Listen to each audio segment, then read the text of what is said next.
Hey everyone, it's Ryno here with another DISboards.com video, and today's thread was started by poster R-Teets, that's Ryan Teets, and is titled 929 Disney Parks Crowds and Capacity Discussion. This can be found on the Dis Unplugged podcast forum, and this thread was started in regards to a discussion we had on the podcast recently, or specifically the 929 show, about the rising attendance that we have witnessed in the parks. Here's what Ryan Teets had to say. On today's podcast, there was a big discussion on the current state of the parks. Kevin and John has heard secondhand from a friend that capacity had been increased and that the parks are crowded. Craig had said he believes they have increased park capacity. Here is my take based on what I've heard, seen, and know. Disney has not increased capacity. More people are coming. When the parks opened, DHS was the only park that maybe saw all reservations booked, and that was for annual pass holders only. Now, more days are being booked up, but the cap hasn't moved. That is because more people are comfortable to come. In those July and August days, Disney wasn't even touching their cap. People weren't traveling and locals were less comfortable. As we move forward, more people are traveling and more people are comfortable. Let's also look at crowds in the parks. Lines are socially distanced so that they appear longer than they are many times because parties are separated. You also don't have many people-eating shows open, which help keep those lines down. You also have the cleaning cycles, which hinders lines, and attractions overall are running at lower capacity than they should or could. Take Hollywood Studios, for example. That park has a lot of people-eating shows, and they simply aren't open, so rides get the brunt of the intake of people. If we look at a park like Epcot, 50% of max capacity is roughly 50,000 people. In a non-COVID year, that's an average day. They aren't reaching that. Each park has slightly different caps due to size and other restrictions as well. Lastly, I want to touch on guidelines being relaxed. Disney is treading carefully here. They aren't going to be negligent and relax them. They don't want poor headlines when they want business back.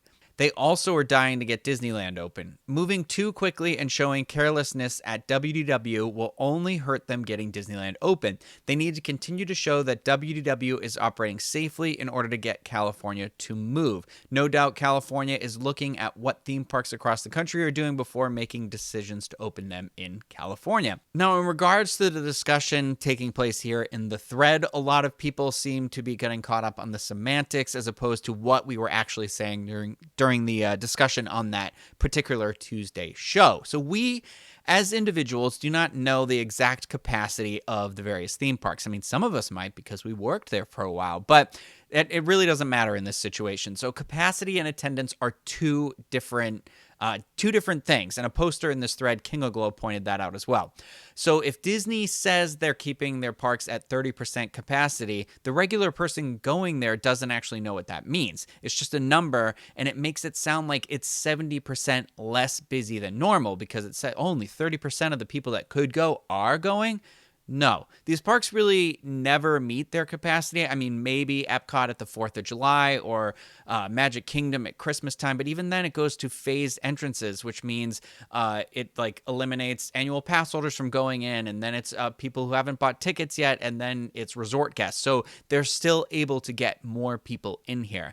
And it's what we're trying to say when we had our discussion is that the parks are noticeably busier than they were when they opened in July. Craig said that. Craig goes more than anybody else at the Dis.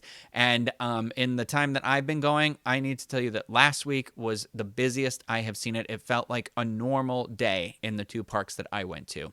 Now, John commented on this thread as well. And John said, our conversation continued after the podcast ended, and Craig pointed out that maybe what our friend heard from the WDW cast member was that they allowed an increase of 50%, not to 50% park attendance.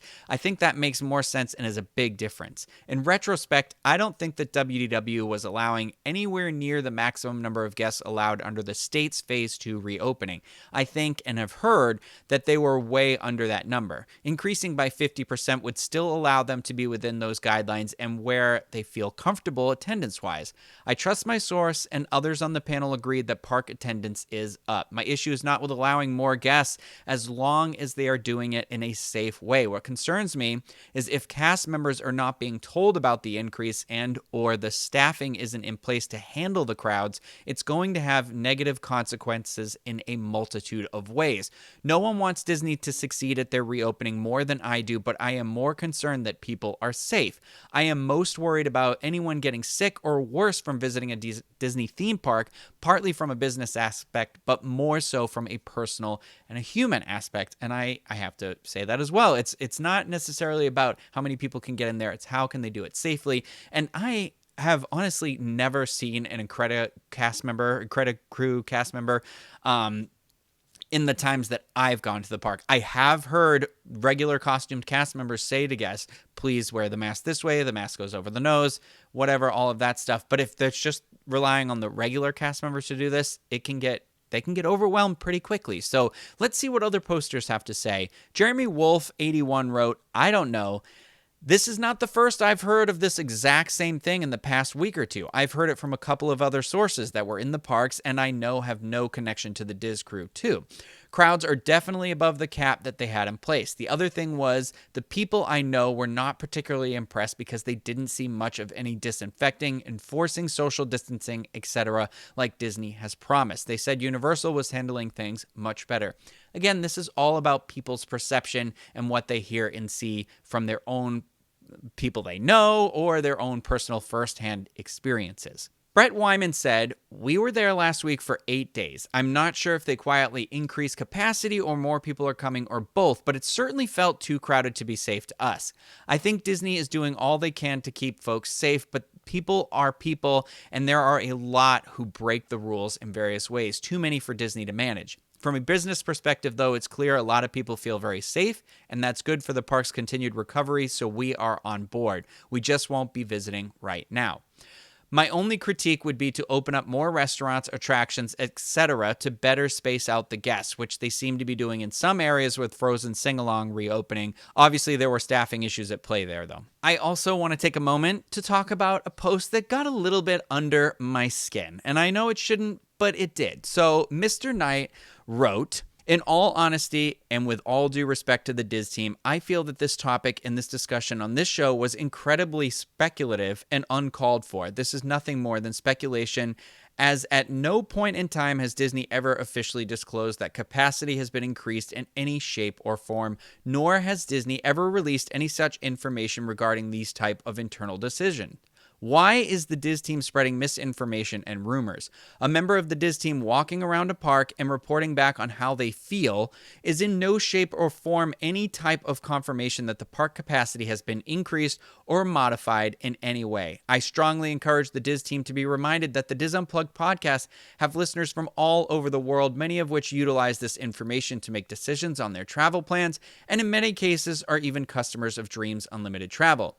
In my honest opinion, spreading misinformation and rumors is not something that the Diz Unplugged podcast should be doing. Please stick to factual information. Before I respond, there was a poster who did respond to this. Teru Bozu responded saying, I found the conversation really interesting and helpful. People who are considering a vacation deserve to hear about the situation on the ground, or at least what people visiting are perceiving it to be. It would be awful to go there thinking you'll be walking on every attraction in an empty park only to find yourself in long lines with social distancing challenges. And that is exactly right. Like I said, we don't know the exact capacity, but we are in the parks every week. All right, it's not speculation, it's not rumors. We are there. These are our firsthand experiences. People rely on us for our opinion and perception. There's no spread of rumors when I am literally telling you my personal experience in the park. That is not a rumor. That is a factual thing that I experienced. Okay? Also, we often discuss the news and the facts of Disney on the Diz Unplugged channel. Yes, but we are an opinion-based podcast, and I am sorry that you were offended by our discussion, Mr. Knight, but I would have that discussion all over again if it meant making sure that people could feel safe and comfortable with their decisions to make a trip to Walt Disney World. And I will repeat the last line of John Magi's post from this thread, which was, I am most worried about anyone getting sick or worse from visiting a Disney theme park, partly from a business aspect, but more so from a personal or human aspect, and that is we always try to talk about transparency and honesty. We are not tricking anybody into coming here. We are trying to give you all of our firsthand experience, knowledge, know-how, and all of those things so that you may have a better and more informed vacation. And then that is what the agents at Dreams Unlimited Travel are doing as well. They are using their know-how and their expertise to do that. And I am sorry that that came off as speculation and rumors to you, Mr. Knight, and maybe it was just the word capacity that you had the issue with. So I do apologize that we did not frame that conversation more correctly in terms of attendance versus capacity. So now back to the conversation at hand. Poster testing H2O says whether or not the capacity has actually been increased, what concerns me are the reports of Disney not enforcing masks and other safety protocols. The show wasn't the first time I heard that either. We booked a trip in March because we trusted that Disney was going to set safety regulations and enforce them. It sounds like that isn't happening as much, and if the trend continues, we'll have to reevaluate our plans. My Diz fan replied, as crowds increase, compliance is going to be even harder to enforce. We were there from 9:18 to 9:24 and noticed a lot of non-compliance. Cast members are quick to correct it when they see it, but it's impossible to monitor 100%. I never saw non-compliance in the queues. World Showcase in Epcot was the worst on our weekend visit, followed by the parking lots and Disney Springs. I have to say, we still never felt unsafe because we were able to maintain safe distance outdoors from the rule breakers. As I look at wait times increase on the average each day in the My Disney Experience app, it stands to reason that the open areas are getting more crowded as well. That safe feeling I had is starting to fade away for our planned November trip. The Max Rebo wrote, I think it will never be 100% compliance, and if anyone goes expecting that or requiring that to feel safe, then you might want to reconsider. But I do think the parks are doing well compared to a lot of places. At one point, Len Tessa from Touring Plans said he was in Magic Kingdom last Sunday counting people, and he counted 1,000 people, and only 1% weren't wearing a mask properly. Statistically, that is really good, but it isn't 100%. I think the concern with seeing reports of increased crowd is that it increases the chance of being a situation where you can't distance yourself from someone of the few statistically that aren't complying. I don't know if the parks are up to the danger level yet. Vast majority of reports I have seen said it still seems okay, but getting to that point that they are at about as many people as they can fit given current offerings, e.g., not many shows open to absorb crowds, etc. If I had a trip coming up, I would be watching really closely to see how things are going. I think currently they are okay, especially if you can avoid weekends, but getting close to that point, I would be concerned. I think that's what I witnessed this last week, is that the crowded areas didn't really seem to be policed as well as I had hoped, and trying to stay 6 feet away from someone is becoming more and more difficult. You heard me say it in the live stream that I did last week as well. And in terms of wait times, I asked people that were coming off the rides repeatedly how long they had waited, and a lot of people were saying they basically waited the posted wait time. It was maybe 5 or 10 minutes difference, but it wasn't significant difference. If it said 60 minutes, they waited probably around 50 to 55 minutes. So that's something to take into account as well. Don't just think, oh, well, it says 90 minutes, so it's going to be 45 minutes. I would not go into it with that mindset either.